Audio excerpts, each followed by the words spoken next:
SSC में नकारे लोग बैठ गए हैं, जिनको मतलब कोई काम धाम नहीं बचा हुआ है, जिसे पता ही नहीं है कि क्वेश्चन कैसे आता है, लैपटॉप में लेके रिजल्ट बैठा है।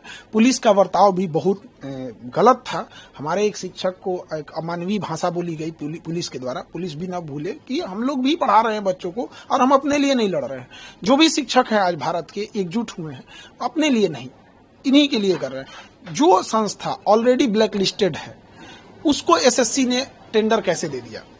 मध्य प्रदेश में एडीक्यूटी को ब्लैक लिस्टेड श्रेणी में रखा जा रहा है। अब वो एडीक्यूटी यूपी और बिहार में एंट्री मारने के लिए सोच रही है, तो उसे यहां भी रोकना चाहिए और उस पर दोबारा विचार करना चाहिए कि बच्चों के भविष्य के साथ न खेले।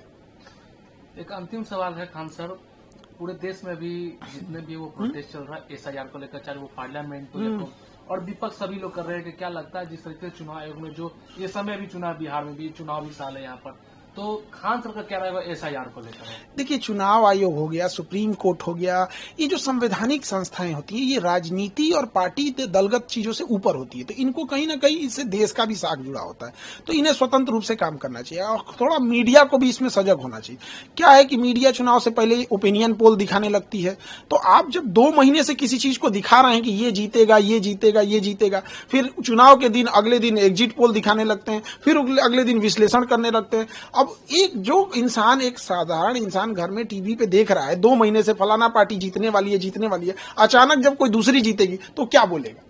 तो एक चुनाव आयोग को इस पे रोक लगाना चाहिए कि भाई आप क्यों एग्जिट पोल दिखाएंगे, वो तो अपना ही रिजल्ट दे देगा यहाँ।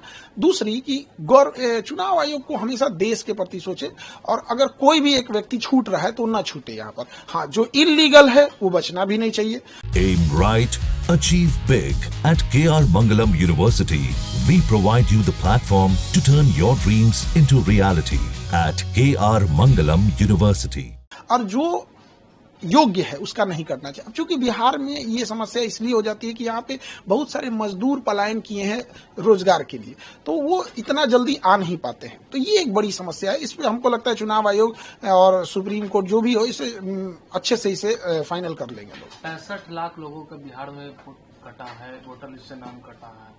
देखिए, ये वो लोग भी हो सकते हैं, इसमें मिलाना पड़ेगा कि वो 65 लाख लोग क्या पिछली बार वोट दिए थे लोकसभा में, तो ये भी तो एक चुनाव आयोग पे भी और एक भारत की छवि पे भी जाएगा कि आप एक इलेक्शन में उनसे वोट डलवा रहे हैं, एक इलेक्शन में कटवा रहे हैं। तो इसमें ये बात राजनीति और ये सब चीजों की नहीं है।